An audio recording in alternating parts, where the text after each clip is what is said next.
जी जी बोलिए ना। गोलू राजा के साथ जो भी उनकी वाद विवाद हुआ, स्टेज पे वो भरे भरे समाज में और पूरे स्टेज में पब्लिक के सामने वो गोलू राजा को भैया भैया कह के ही कुछ भी मतलब बोलती हैं, कुछ भी गाने के लिए उसको प्रोत्साहित करती हैं। लेकिन गोलू राजा भैया का एक जो, अगर मैंने आपको भैया का तो एक लाज रखेंगे ना, तो वो फिर भी वो एक ही गाना 10 बार दोहरा रहे हैं, आज भर ढील द डोरी जनी छिल द। तो क्या ये तरीका सही था? हाँ, ये गोलू का तरीका गलत है, ये गोलू का तरीका गलत है। जहाँ पे गलत है वहाँ मैं बोलूँगा कि हाँ गलत है। गोलू यहाँ पे गोलू एक बात और बोला अनुपमा को कि तुमको पूर्वी गाने नहीं आता। मैं गोलू को ही बोलता हूँ, बाबू कोई परिपूर्ण है क्या इस धरती पे?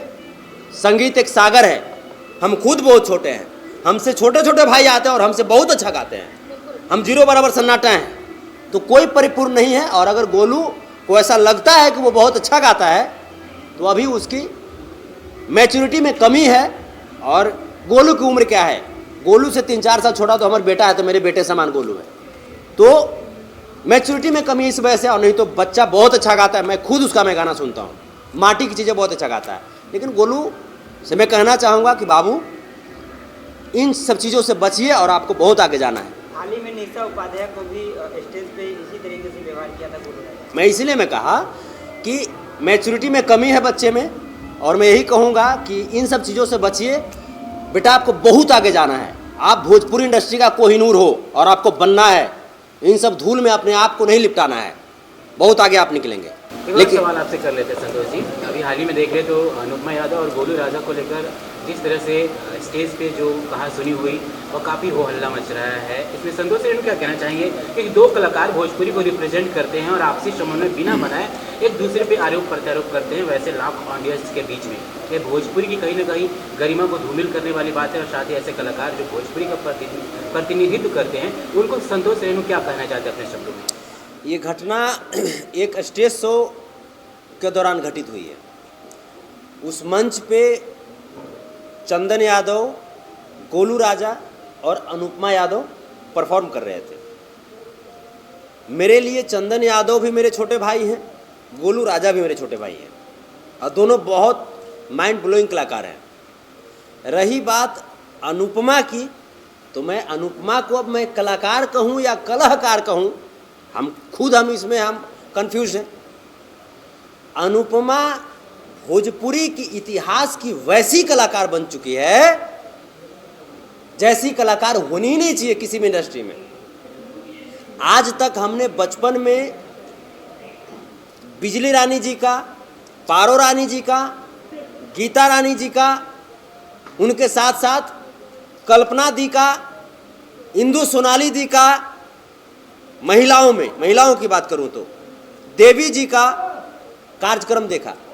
आज तक आपने कहीं सुना है क्या कि कलाकारों, इन महिला कलाकारों के बॉडी से भी कोई खेला है, कोई टच भी किया है स्टेज पे, ऑन स्टेज? आपने सुना है?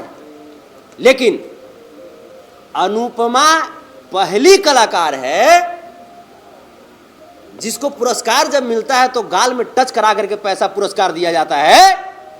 ऐसे कलाकार को भोजपुरी से बाहर करने की जरूरत है। ये कलाकारी की बेइज्जती है, ये कलाकारों को अपमान करने का काम कर रही है। लेकिन ये इनविटेशन तो अनुपमा ने नहीं दिया था ना, वो शख्स बिल्कुल इनविटेशन अनुपमा ने दिया था सर, ये बिल्कुल इनविटेशन अनुपमा का था।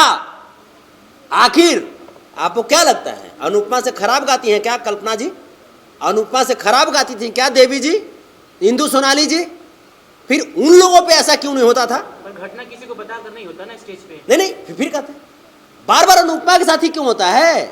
ऑडियो वायरल होता है, रेड कारपेट सुनाती है ऑडियो में, हैं?